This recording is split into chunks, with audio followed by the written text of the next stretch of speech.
All right. Peeps, how's it going? Oh, my camera's off. Mm, There Yeah. we go. Welcome back, everybody, to Wisemen Say Podcast. Ty Fisher alongside Jerald Lucas. Derek Abbott, not with us tonight. Um, he is somewhere probably getting better internet connection than he does with us. So shout out to Derek for finding that sweet spot to get some good internet. My friend, you know what I got? What? I got myself a Dr. Pepper. But you want what's even better? It's the cup that it's in. What cup is it in? Oh, fancy. Look at that bad boy. Ain't That's a that? fancy glass. I know, right? And you can get yours at the Wiseman Say Podcast.fourthwall.com using I guess this might look good in it too. what is that, whiskey? It is old fashioned by High Bank Distillery. So whiskey. Got it. Yeah. Got it. But buddy, how you been? How you been, man? I'm taking it day by day. As you should. Everybody knows my father passed away, and it's been a week since we buried him. So it's been rough adjusting without him. I sort of froze up at media availability today, asking one of the players questions, and I went to go ask a third one, and something popped in my head about my dad, and I lost my question I was going to ask. So I was like, "Yep, I'm done. I can't think of it anymore." So that's all I got for right now. Oh, was it with Nazi?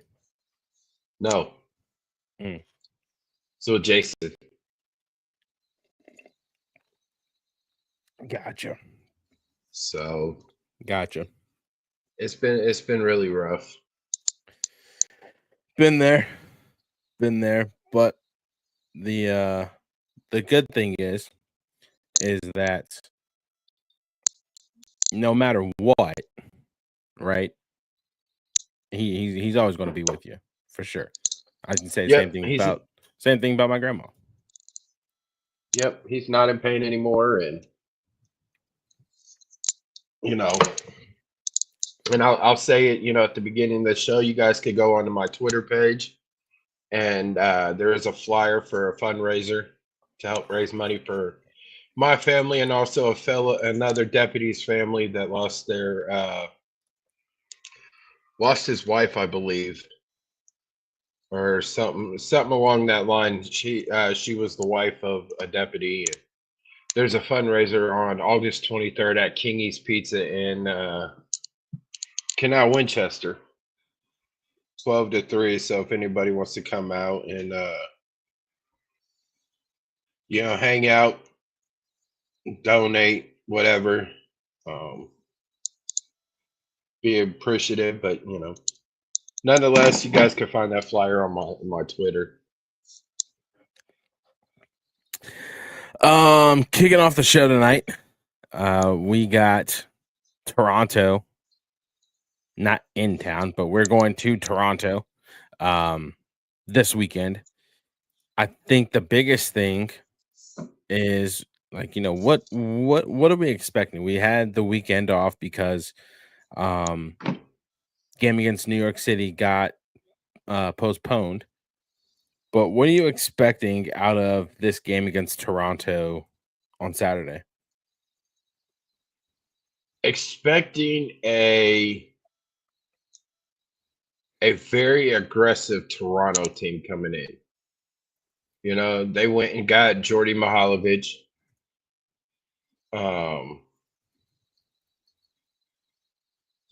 And Jason touched on it a little bit. And I think also Daniel touched on it a little bit today, but their defense, right? Um, can be a little suffocating. Mm-hmm. So that's going to give, Columbus some issues. Um, I just look for them to get back to having fun. In 23, we saw the team out there having fun. Granted, some of the games was, come from behind wins, but they were out there laughing. They were out there making it look like they were out playing high schoolers, just out there having fun, and they need to get back to that. You know, uh, we'll see we'll see what it looks like against, going up against Toronto when, Toronto's not really at the best right now. I think they're still Right. fishing for like a wild card, a playing spot, I believe. Along the lines of some of those teams down there, but I don't know.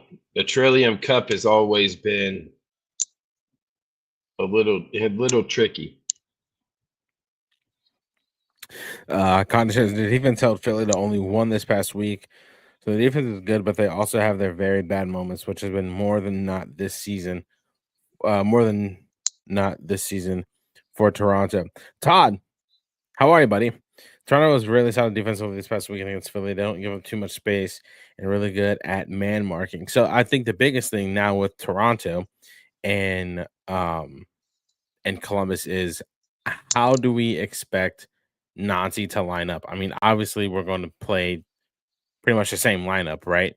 But do we want to kind of stick with our style, or do we want to kind of maybe play a little bit more conservative against a team that seems to have held their own against a very good Philadelphia side? I don't think we stay conservative. I do think the roster gets a little shaken up with Farsi coming back. Farsi did look good. Or well, I should say Farsi was at training today, so wasn't off to the side. Um, I really don't think Aliu is a starter. I think it should be Daniel and Jason up top. And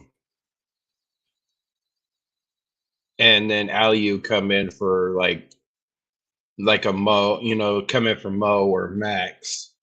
But I'd also like to see Captain Picard, get a couple shots. Yeah. Get some time in there to show, because he's been training. He's been, getting acclimated with the city, getting acclimated with the team and Nancy. And I think he might pick up Nancy's system a little quicker because he's coming from the French leagues. Yeah. And Nancy has that French style. Daniel said it today in training that they've played with a 2-10, formation, and that's what Bradley Carnell played, when he took over for Philly. So, Nazis tried that, and it showed in the not Leon the Puebla match, having the 2-10s and not really having a true striker up there. So, but I think it gets a little, and who knows, we might even see Camacho. Yes, folks, Camacho is still alive. One can only hope. He wasn't trading off to the side. Yeah, but wasn't he not off to the side a couple weeks ago, and he's still listed as questionable? He was not off to the side, but I think that was right before he had the surgery, which was about 3-4 weeks ago. And then he had the surgery on a Monday. Gotcha. But he was getting back into that, hey, I'm able to train with the first team. And he was training with them, and then something just didn't feel right, and he had him, look at it. It was like, yeah, let's get this fixed now and go from there. Yeah. The last time that I will say, let's just look at some numbers here, right? As of heading into this match, Toronto has scored 57 goals against the Columbus Crew. Columbus have scored 68. 39 of those goals of the 68 have come in the second half. I don't know what it is about second half, but against Toronto, the Crew have scored 15 goals between minutes 46 and 60, 10 goals between minutes 61 and 75, and then 15 against minutes 76 to 90. Where the Crew give up those goals in those minutes?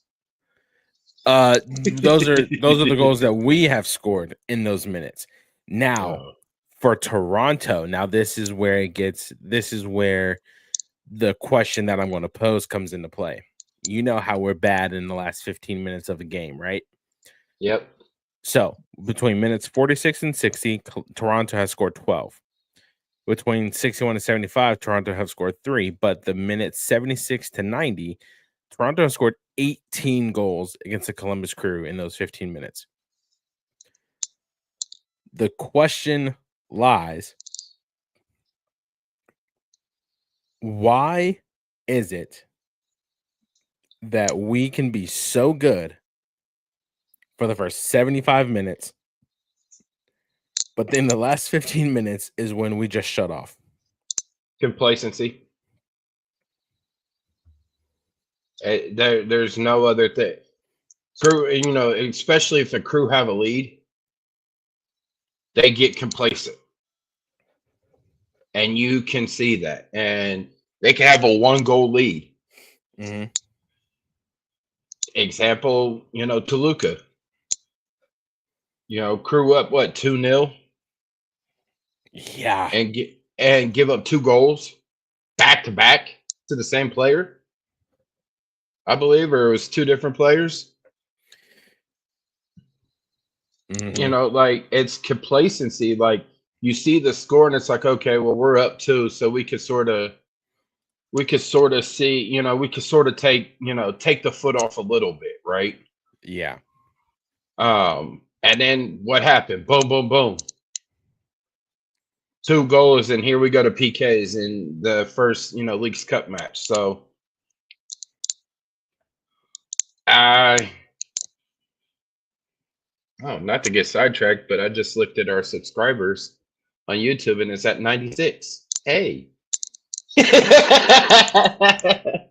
No, but I mean, it really is complacency. And then sometimes it's outcoached.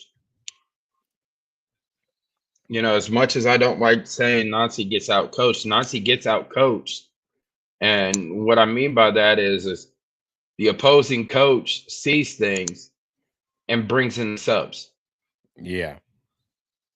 If you're, and especially if you see somebody's getting tired at the 65th minute, pull them. And when I say, if you see them getting tired, I don't care who the player is, except for Schulte, because we can't, he can't get subbed out unless he gets a concussion or breaks something. Knock on wood, he doesn't. But I don't care who the player is, whether it's a DP or not. If you see them getting tired, pull them. Put in fresh legs, because that fresh legs is going to give those old legs on the opposing team issues. Because now you're coming in you're putting in fresh legs at the 65th. And some of the old legs out there, not only are they battling, the physical fatigue, they're also battling the mental fatigue. And that's how mistakes happen. And guess what? Now we see exactly Taha did that against Cincinnati. Right? Taha came in and look what happened. I forget who it was that he bullied that tried to get the ball from him Matt and went on. Miazga. Oh, that's even better. You know, bullied him, like you're not about to, take the ball from me, and went 1v1 with Roman Celentano, and guess what? Got his first ever MLS, first team goal. I mean, it just, the subs need to be, one, a little more tactical, two, a little more reasonable, and not sitting there leaving leaving all the fans and even media like, why is he putting him in? Why is this person being taken out? And this, when it's not a like for like sub. Yeah. Right. Sometimes it works. Sometimes it bites us in our ass.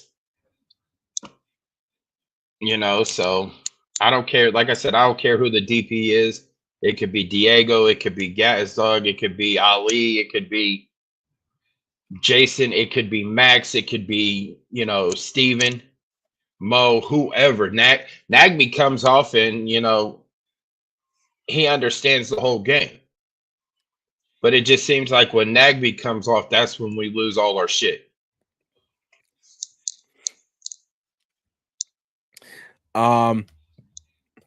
Columbus on a 7-game unbeaten run against the Reds. The last time Toronto beat Columbus was in 2021. It was a 2-0 scoreline at Exploria Stadium, which is now known as Inter & Co. Stadium down in Orlando. Down in the Lions Den. Yeah, a little bit of fun fact for you there. But Toronto is desperate for a win against the Black and Gold. Now, I got another fun fact for you. Yeah.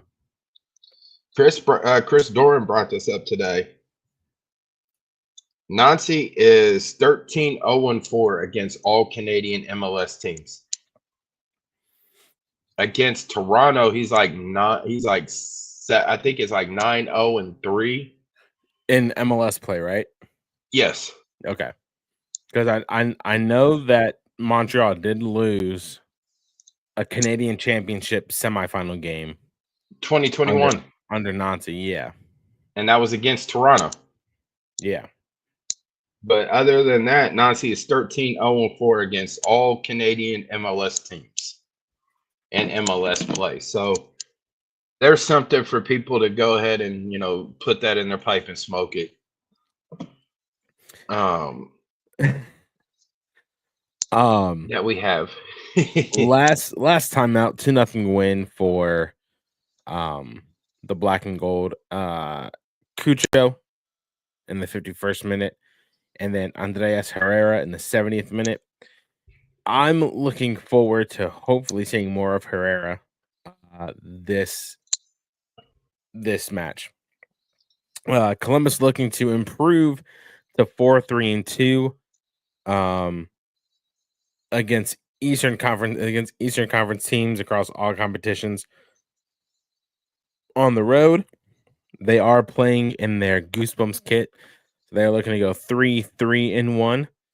And looking to get their first win of the August month on the road also. So a couple of situational records to look out for the Black and Gold. What would you say would be the biggest key to the game for the Crew is? Strike early, strike hard, and dictate how Toronto's going to play. Because we have seen, though, when Toronto gets going, they have their way that they play, right? But I think if Columbus stays with the possession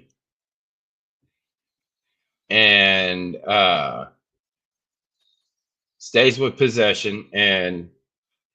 dictates the tempo, but they also need to dictate the aggressiveness too, and not let not let Toronto be more aggressive. Fair. Fair enough. I think this New York City game being moved was probably the best thing Columbus needs. It did, but I think it also pissed all the players off too. I get that because I think they just went ahead and did that on the off chance that Columbus advanced in Leagues Cup, which made sense, right? But if hindsight's 2020, I think we can both agree that they needed a break. We did. The crew needed a break, but also at the same time, they could have had New York City come here. Like they could have reversed the dates. So instead of Columbus going to New York City, well, no, because we've already played New York City. I was going to say, I think we've played New York City already. Yeah, we've played New York City already. I forgot it was a 1-1 draw or something like that. 0-0. Yeah. 0-0. Back in March. Yeah, but I mean, I guess what Nazi said is for 3 days, the club and both clubs in MLS were going back and forth about what they were going to do about the game. Really? Yeah. And at that point, if you guys are going back and forth, just pick a damn. You're in New York. You could have went to the Meadowlands. You could have went to Giant Stadium and held the football game there. Don't get me started on it. They would need to import grass and stuff, though. Giants Field isn't turf. But they would need to put grass down. Like soccer grass. They could have did that in a day. You know how long that takes? They've done it for NFL.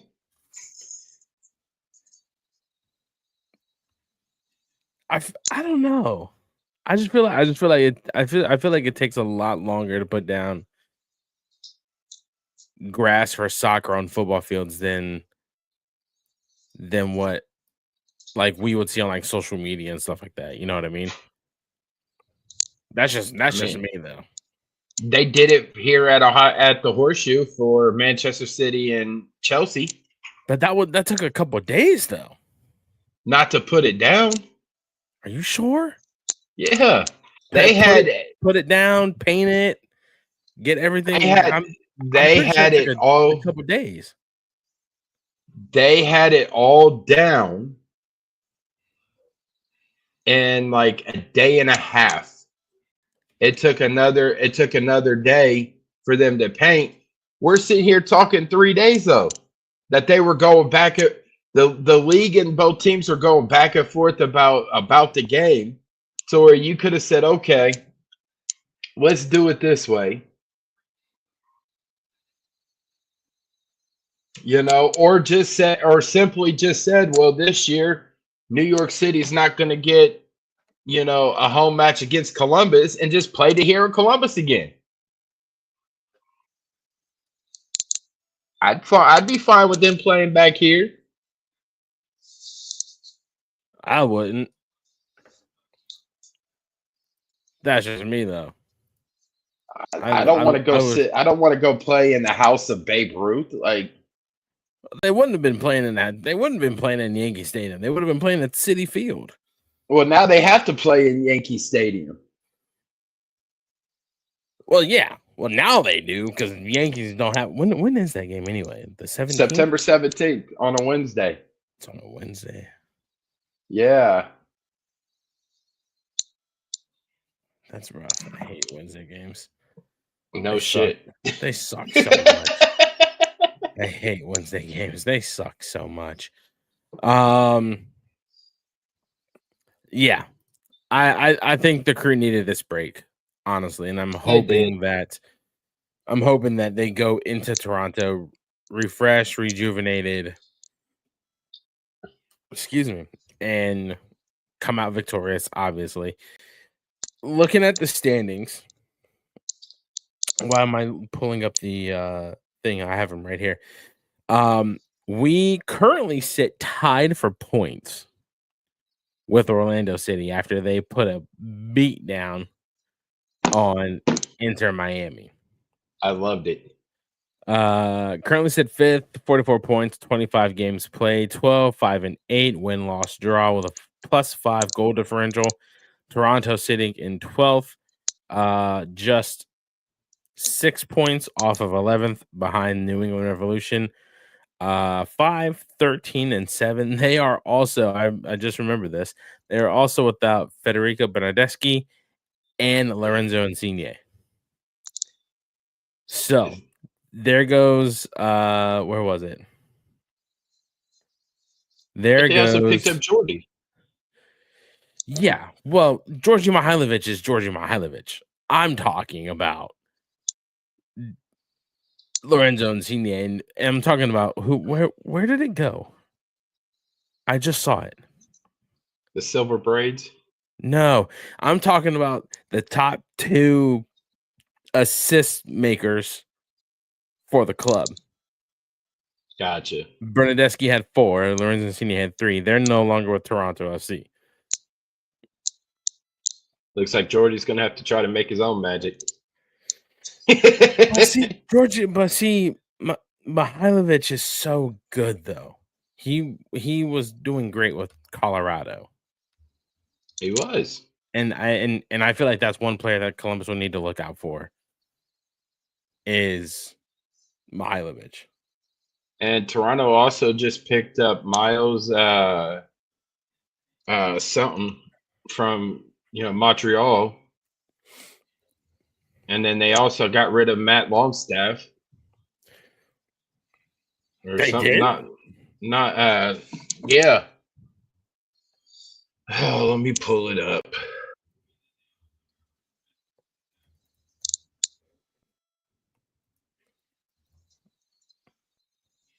Oh, Matty let's see Longstaff? here. Yeah. They did.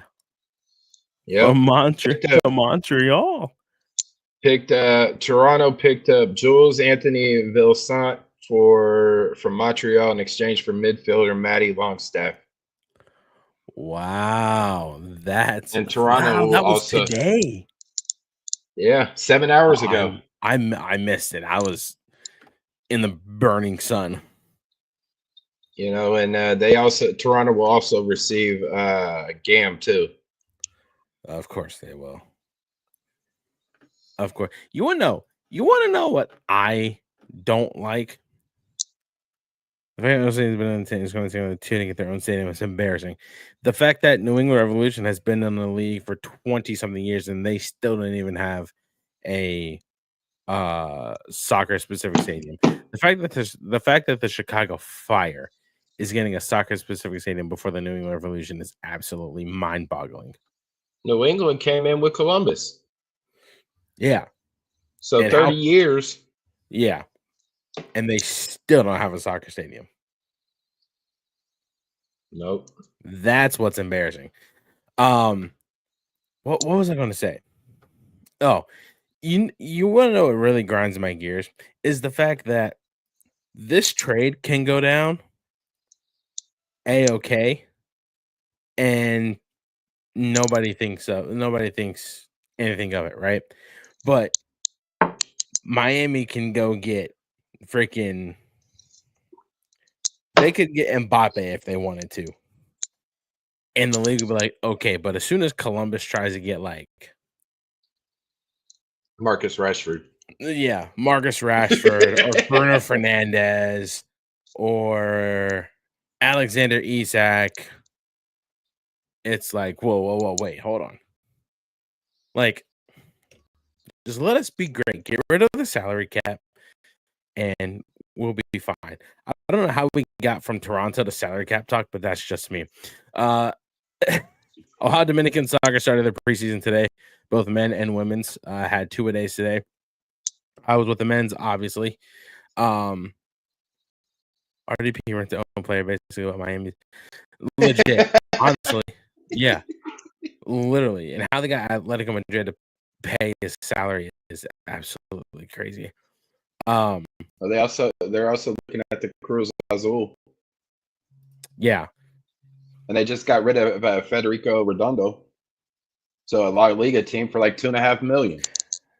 I didn't see that was official though. I saw it was trending, but I didn't see nothing official. La Liga side, whatever it is, finalizing deal to sign midfielder Federico Redondo from Inter Miami. Fee around 2.5 plus 50% sell on. So it's being finalized, but nothing's official. Yeah. Yep.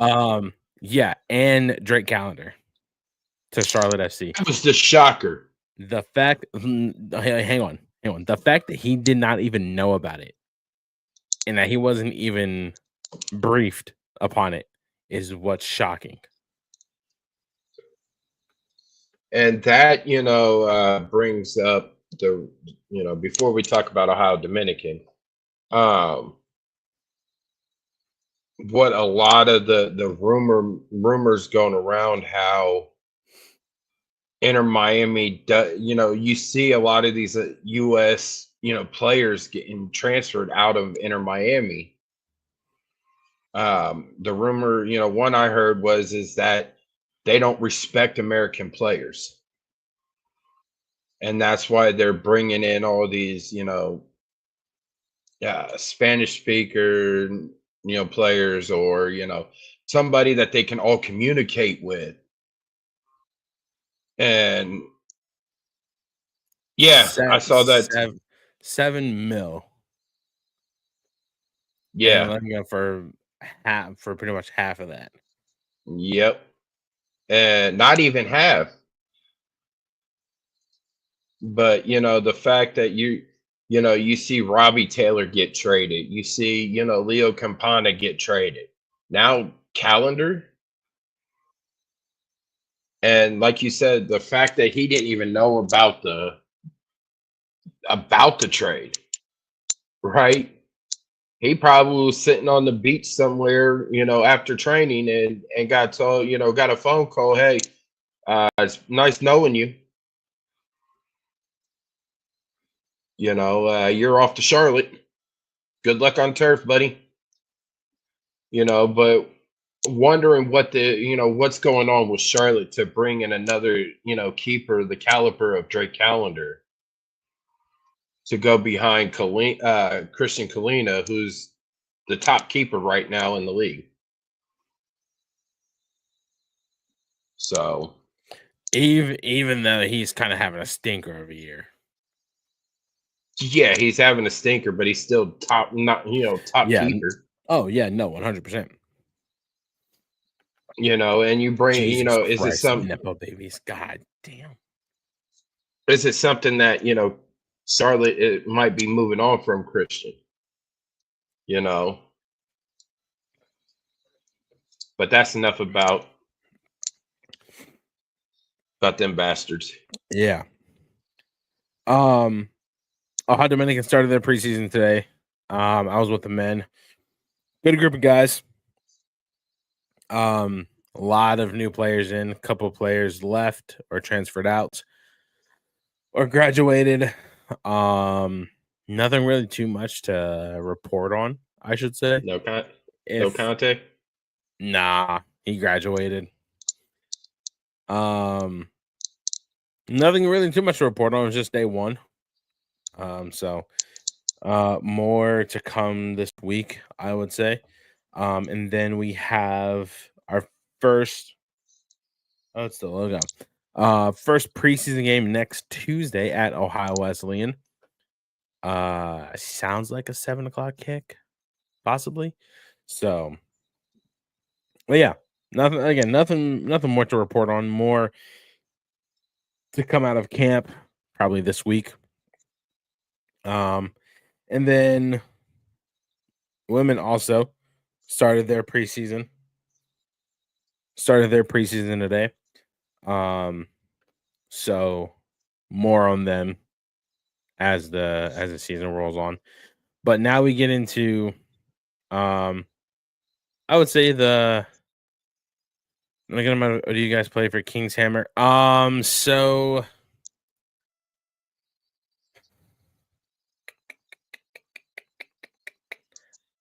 I've seen some like make the team, but I have not seen them play, which is kind of upsetting. Like not even make the roster, like not even make the match day squad. But then of course USL2 is like built on availability. Yeah. So but yes, a good amount of you guys did make the team for King's Hammer. So how's it feel for you this year going into Ohio Dominican, one not at Ohio Media, but also having some of the new gadgets you got?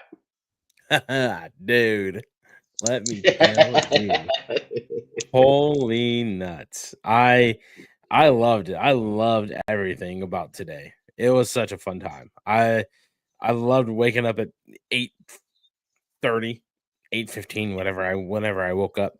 But no, it was a good time. It was great to see the guys, meet the new player. Met them kind of yesterday, but meet the new players.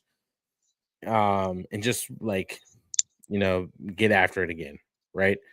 My camera works great. I'm like a kid in a candy store. I just love the feel of it and the look of it as far as like video goes. Pictures, I'm gonna edit the pictures probably tomorrow or whenever. But yeah, no, dude, it's I cannot wait for the season. I cannot wait for the season.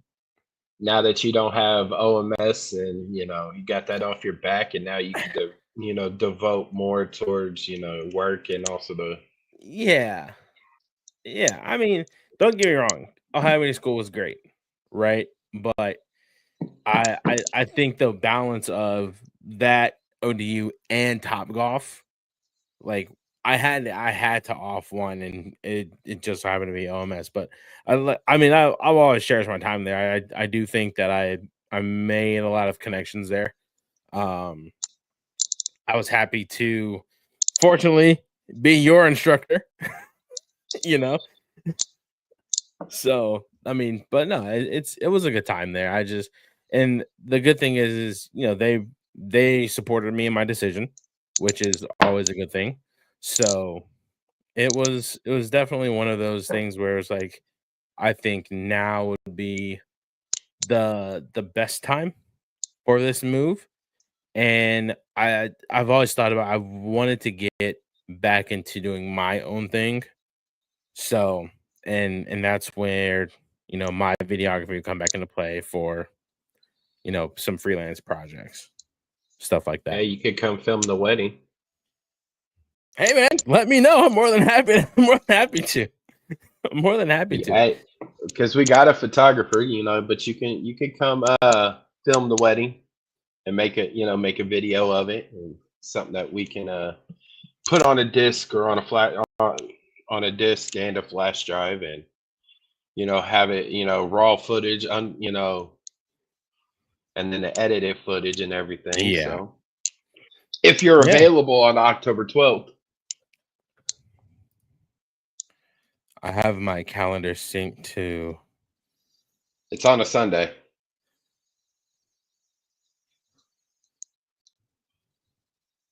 That's right. It is on a Sunday. Want to see you there too, Mama Fisher. Yep. I do have it in my. You said 3:00, right? Yep. 3 to 9. Yeah, I do have it in my calendar. I'll just need, once that date gets closer, I will need to request off that day. Oh, Thomas Muller has arrived in Vancouver. Yes, I saw that. That's awesome. But Q&A last 15 minutes. Doesn't even need to be soccer related. Hit me with the best shot. What do you have? Let's go, y'all. Come on. What do you guys have? What do you have, Jerald?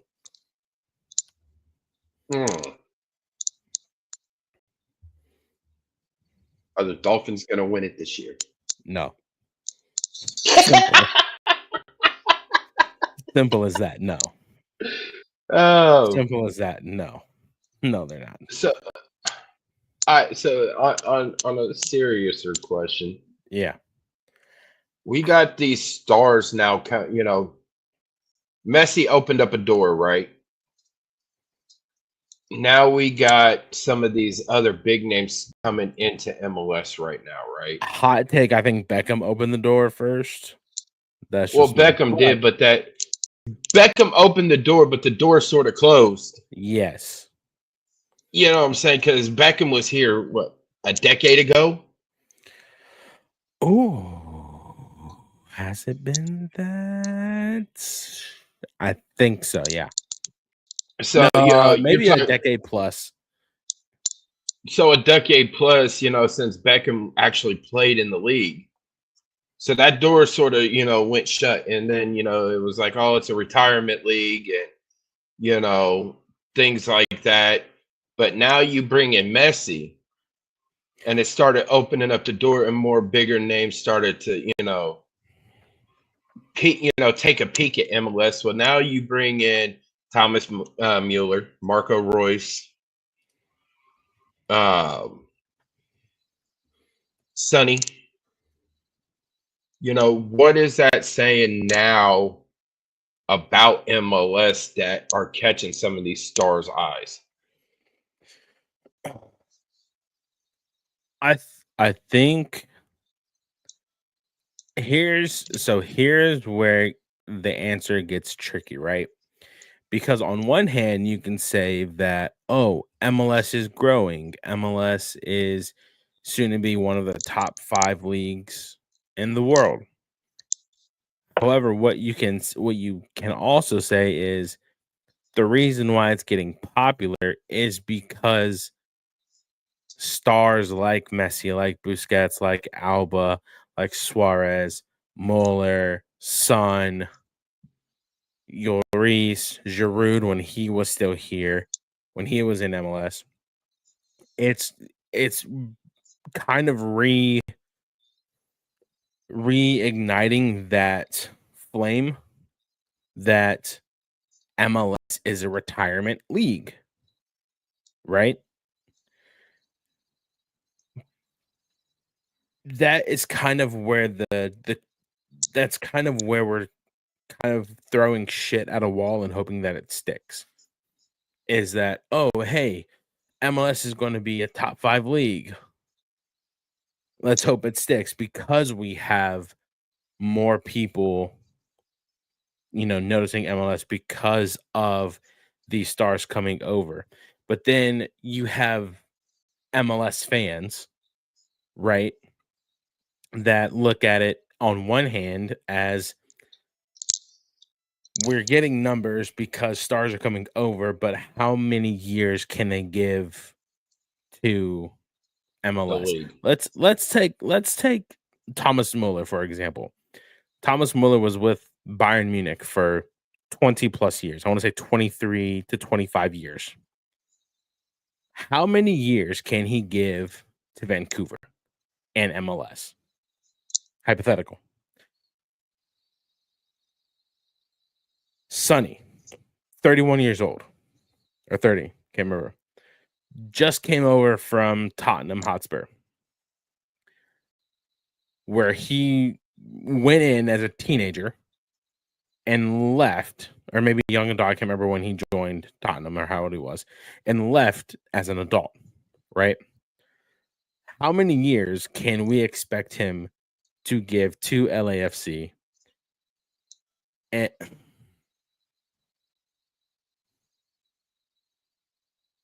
What? This text message I just got. How many years can he give to LAFC and MLS? Right? These are the questions that one would ask as a realist, right? Mm-hmm. On that's on one hand. On the other hand, you're looking at MLS as not really a newbie, but as a Business. yes, right? And kind of being you're looking at MLS as if you have been sheltered because you only know of MLS because of these guys, right? When you get into a conversation with somebody who is just learning about MLS or has been following MLS for the past, we'll say 5 years, from 2020 to 20, we'll go 6 years. We'll kind of throw in 2019 to give them a good season, and then we'll throw in COVID also. Who really haven't been following MLS for that long. They know the teams, they know players. But when you have people like me and you who have been following MLS for more than a decade, we see how things are working because we know how it has evolved from going from ONN, games being shown on ONN, To to the ABC. to the CW, to Fox Sports, to Bally Sports, and now to Apple TV. We know how MLS was when David Beckham, Wayne Landon Rooney. Donovan, Wayne Rooney, Clint Dempsey, Frankie Right. Hayduke, Guillermo Barros-Schelotto. We know how it has evolved from going from one side of MLS to now where we're getting it's literally any and every superstar you can think of. The biggest question now is did we really see growth?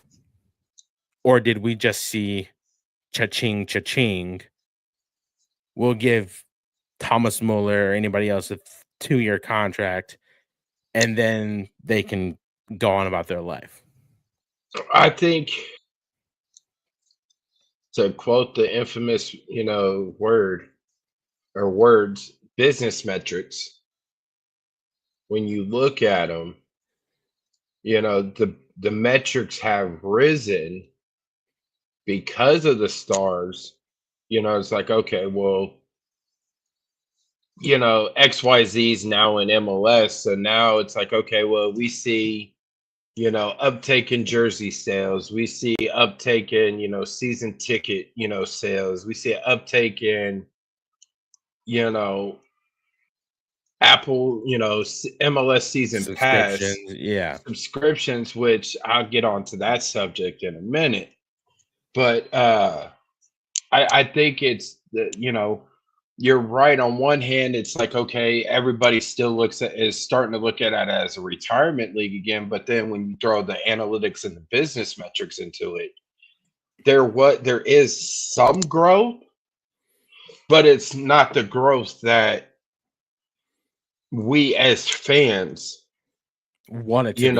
want it to be. It's more growth in the bank accounts than it is in actual coverage, right?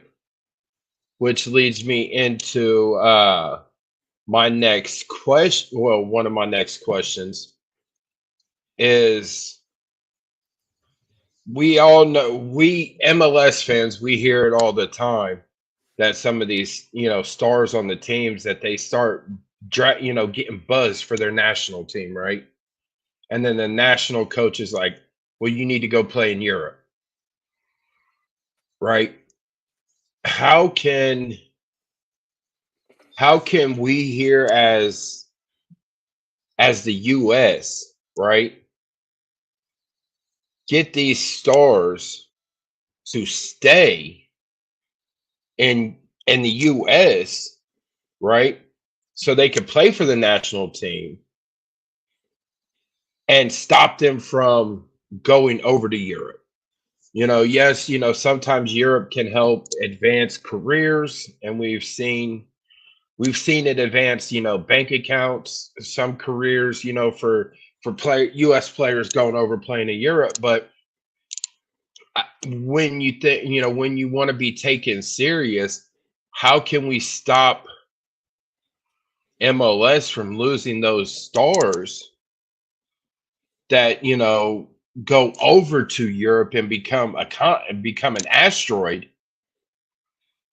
Go from a shooting star to an asteroid with so much popularity and all the glitz and glamour when they go over to Europe. How can we keep that here? Because I think that's one thing that we're lacking as a national team is that we say, okay, well, you want to play on your national team, you got to go to, the Premier League or La Liga or Liga und or Bundesliga, right?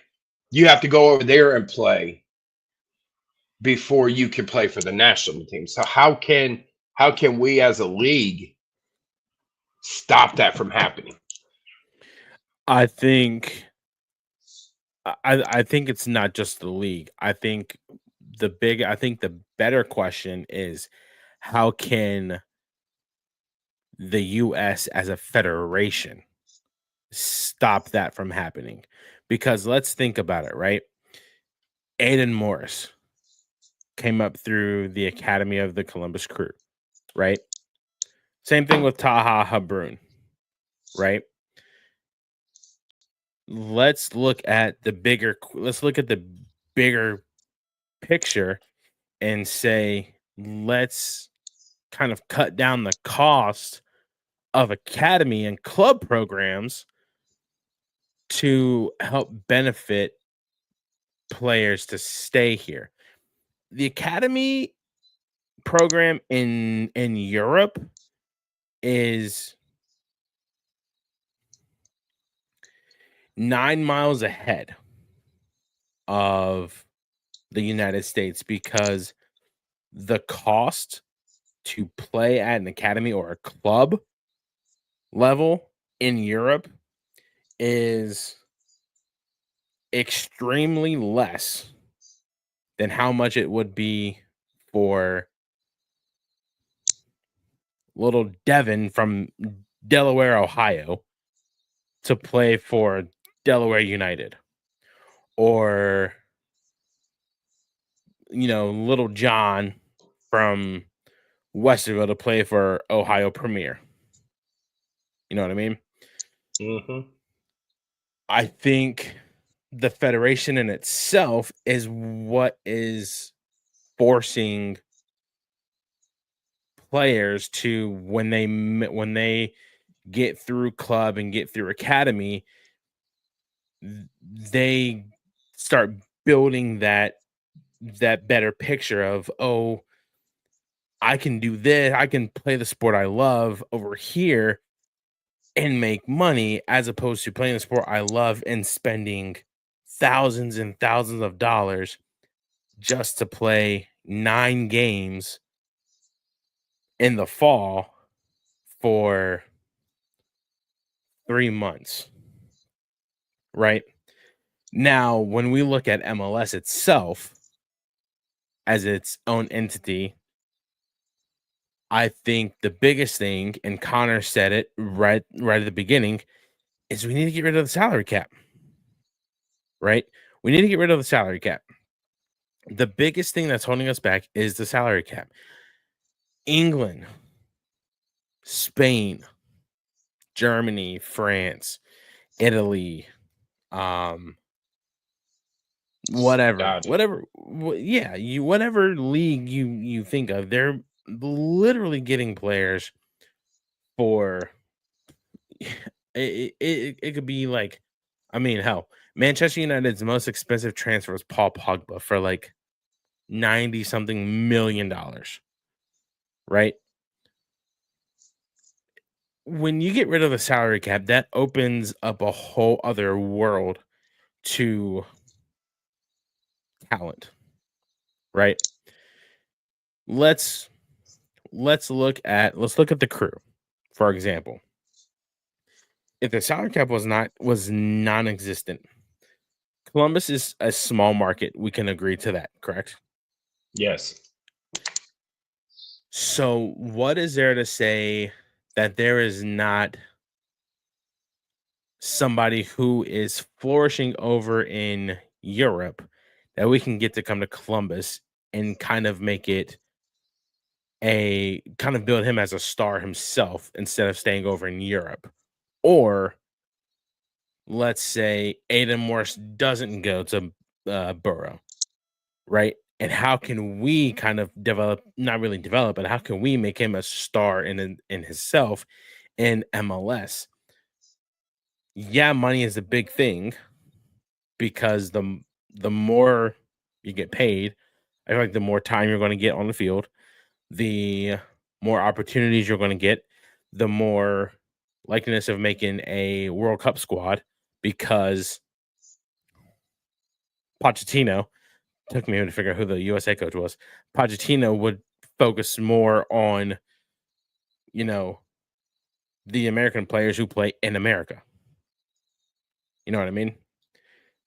Christian Pulisic could have played here in America if there wasn't a salary cap. Where would he go? Nobody knows. Maybe LAFC, maybe Seattle, New York. Stay close to home.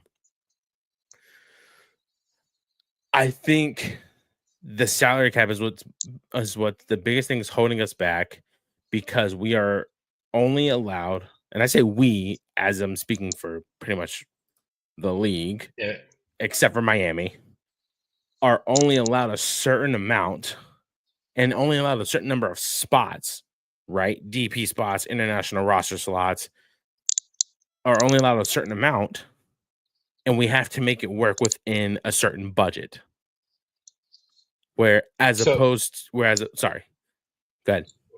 So you're talking about the roster slots and the cap. So getting rid of the cap and the roster slot, the roster restrictions would be one of the ways too, right? Yeah. So then so real quick to add on to that. So then you were talking about if you see somebody over there when you don't have the cap and you don't have that and you have somebody over there flourish, right? And you want to bring them, over and you have the owner now itself is dishing out money instead of just the club. Yeah. Which I think would help, where a lot of people the small market teams, are just going to get bullied by, New Yorks and the Floridas and the Californias. Well, if you have owners that have bread, like, they do, they're able to pitch in their money because there is no salary cap, right? Mm-hmm. But how else do you, and I'm gonna say this, I know people might hate me for saying it, but how else do you attract those stars in small markets? You see what I'm saying? Because you can have, let's say Christian Pulisic, right? If we don't have a salary cap and we say, hey, Christian, we'll give you 55 million for the next 5 years. Come play for Columbus, right? What else is going to attract him with that? Besides, like, say 55 million, say 55 was outbid everybody else, but what's going to get him to seal that besides the money? And that's where I'm looking at things, and it's is it if they have kids, is it like the youth leagues? Is it what does the city itself have to offer for the players? So, like, can you touch on that? I think a couple of things come into play with that, right? I think the biggest thing is how can it be beneficial for, we'll use Pulisic as an example. How can it be beneficial for Pulisic to come to Columbus as well as his family moving from Italy to Columbus? What's education system look like if he has a kid? What does the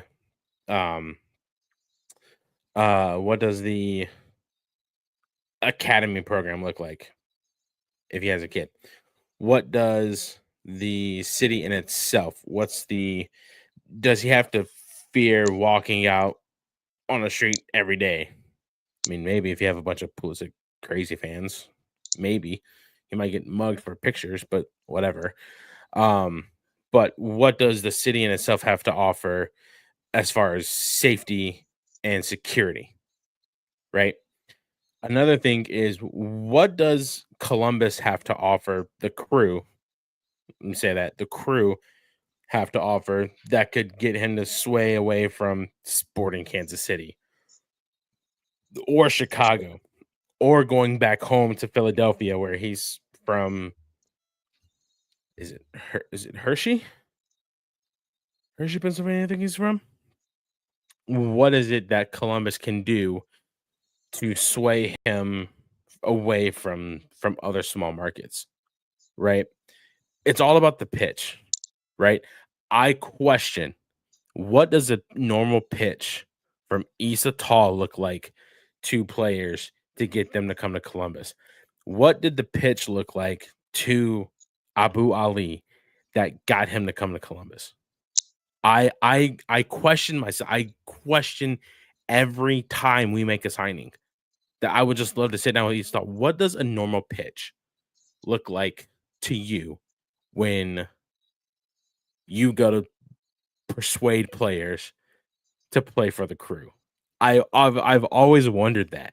I really have. I've always wondered that because no, I mean, Dylan Chambeau, right? There's a French connection there, right? With Nancy, there's a French connection with Hugo. Yeah, Hugo. I would say Steven. I think Steven speaks French. So right? does Rudy. Yeah, so there's connections there. But say we didn't have Nancy, say we didn't have Rudy, we didn't have Hugo, we didn't have Steven, and the Columbus Crew got Dylan Chambeau. What does that pitch look like? Right? And it has to be at least a good 30 minutes. A good 30-minute pitch. Right? Here's where we were in, let's go back to that era, 2015. Let's use a 10-year plan, a 10-year gap. Here's how we were in 2015 under that guy, and here's where we are now in 2025. And now let's use another 10 years. Here's where we want to be in 2035. And we want you to be part of this. What does that conversation look like? Right? And I think that's the biggest thing that gets players to come over to MLS, right? Because it's the belief that they get from another club. A lot of players say it's a new challenge. I wanted a new challenge. But what was it that, I mean, hell, Abu Ali, right? What made him choose Columbus as opposed to staying with Al Ali in Egypt? Whatever it was, that pitch had to be damn good from Issa Tall. Yeah. Because the dude just scored a perfect hat trick weeks before being approached.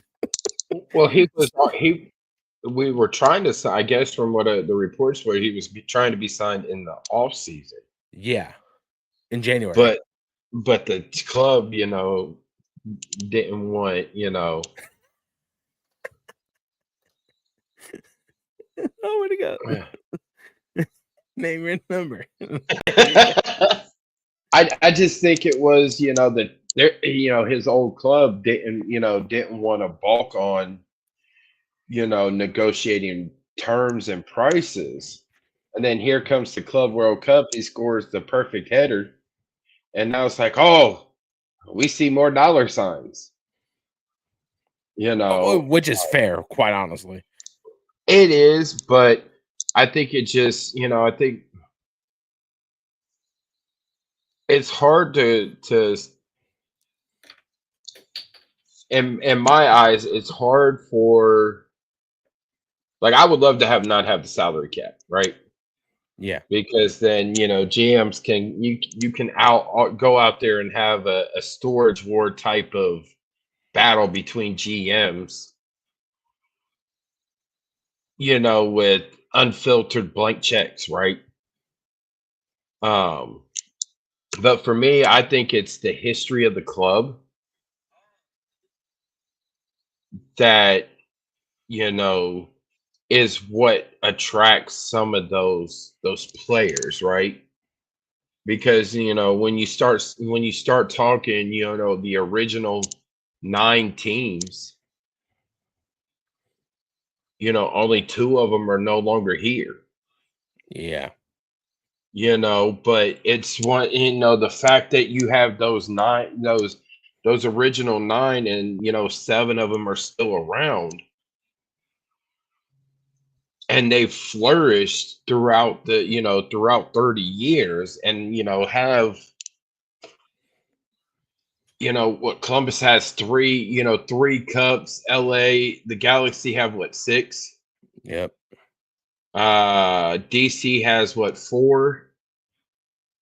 We're the third most decorated team.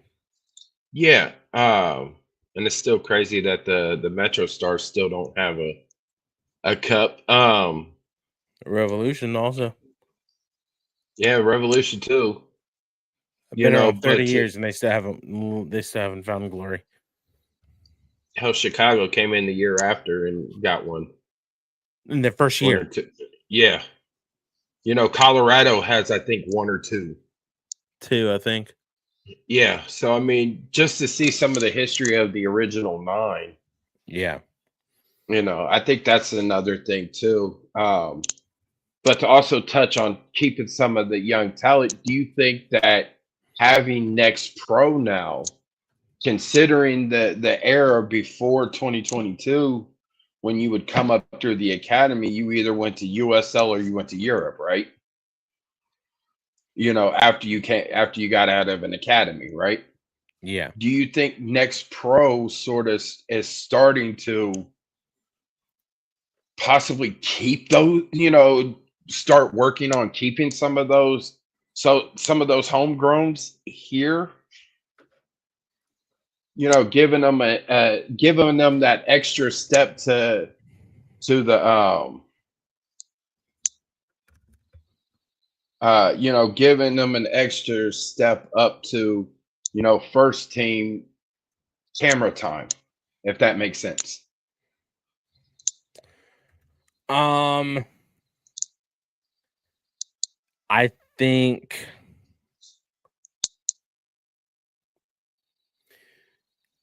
think this is my opinion, by the way. I think Next Pro has taken a dip these last couple years, right? I think after Columbus won and then went back to back in finals appearances, I think Next Pro dipped in what it was set out to be at the beginning, right? And the only reason why I say that is Columbus set the standard for MLS Next Pro with Jason Russell Rowe, Patrick Schulte, Mo Farsi, Aiden, Sean. Yes, they set the Isaiah, standard. Who? Isaiah. Prente. They set the standard for what MLS Next Pro should be. After the loss to Austin in 23. Thank you. After the loss to Austin in 23, it dipped, right? You see players sign first team contracts. Cool. Whatever. I think now it's more so what Connor said, because Columbus did get players who are first team ready. Look at about a quarter of the squad now, right? I think the principle of what MLS Next Pro needs to be reinforced, because now I see signings from teams. Hey, we signed from Philadelphia Union 2, Red Bulls 2. I sit and, not gonna lie, I think these are just pity signings, right? Yes, we don't see how these players play with the Red Bulls 2, Philadelphia Union 2. I did not see anything special about Kevin Sullivan. And Todd, if you're watching this, I'm sorry. I don't see anything special about Kevin Sullivan besides him being super young and, now being the youngest player to ever sign for an MLS team, beating out Freddie Adu. I think, again, the principle needs to be brought back, reinforced to teams, because they are what MLS will be in the next 10 years, 20 years, and so on, right? We can't just keep banking on bringing over, talent, aging talent from overseas to keep the league afloat. Right. You know what I mean? So I think the loss of touch of, the vision, is gone, and it's been gone since after the 2023 season. But you're correct. They lost what it would, because to me, honestly, the next pro is supposed to be the development. Yeah. And it just seems like it's a miniature version of what MLS is right now. And I think, more time, and yes, there is a bunch of teenagers on the Cappies this year, right? But I think that's where, that's why there is to help develop, right? Yeah. And that's how it should be. But I know next week's show, I got a question, and it's gonna fuel some talks. It might even spark up some tinfoil hats. So I'll save that for next week. Look at Gerald leaving us with a cliffhanger. Look at that. Other than that, any final thoughts, man? Other than we're keeping the Trillium Cup.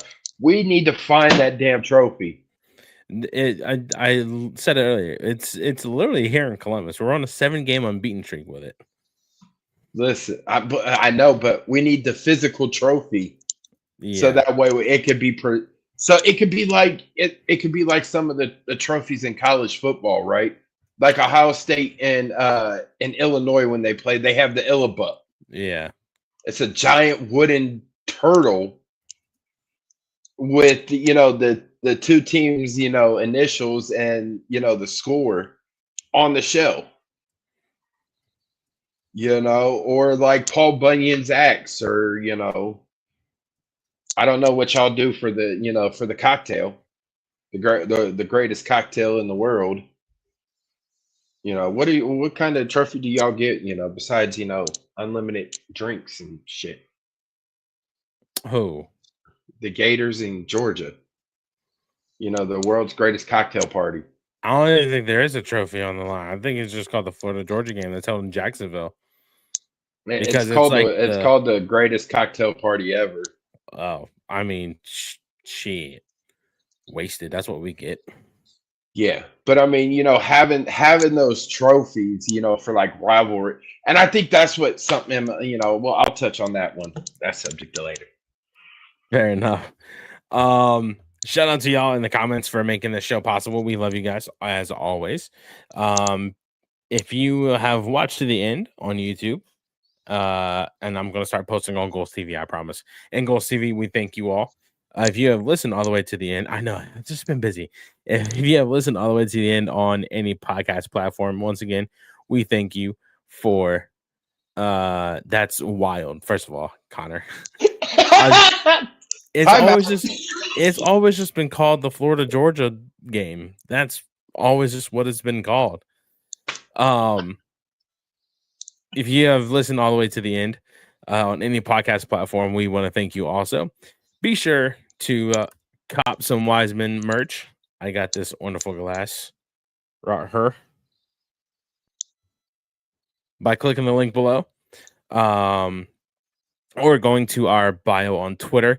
We also are now on Blue Sky, so give us a follow on Blue Sky at Wiseman Pod, wisemanpod.bluesky or bsky. I can't remember what the other one is. So you guys can follow us there. You guys can follow us also on Twitter at Wiseman Pod, on Instagram at the Wiseman Say Podcast. You guys can follow Jerald on social media. Jerald_Lucas 96. You guys can follow Derek on social media at FunkyMoses17. You guys can follow me on Twitter also and Blue Sky at FisherTyler__. Give us a subscribe, give us a like, comment, and subscribe here on YouTube. We are 4 away from 100, and we will be doing a giveaway of a piece of merch for the 100th subscriber. So if that is you and you will be the 100th subscriber, let us know. We will also check to double make sure that you are not lying, and whatnot. So, and you guys somebody can win some free merch from us. Am I missing anything? Nope. I don't think so. Jim, my friend, it's been fun. It's been a while since it's just been us two. As always, good conversation. Man. Great conversation, honestly. Great conversation. Always a pleasure having you on. Thank you for doing this with me. This show would not be possible without you also, man. So I really do appreciate you hopping on, talking some footy with me every Wednesday night for the last 3 years. 3 years? Jesus Christ. 3 years? My word. Started in 22. Oh, okay. The ad went away. As tradition goes, Wiseman say, only fools rush in. Peace out, everybody. Have a good week. Stay safe. Stay hydrated. Stay cool. Hug your loved ones. Go Crew. Stay wise, y'all. Peace out.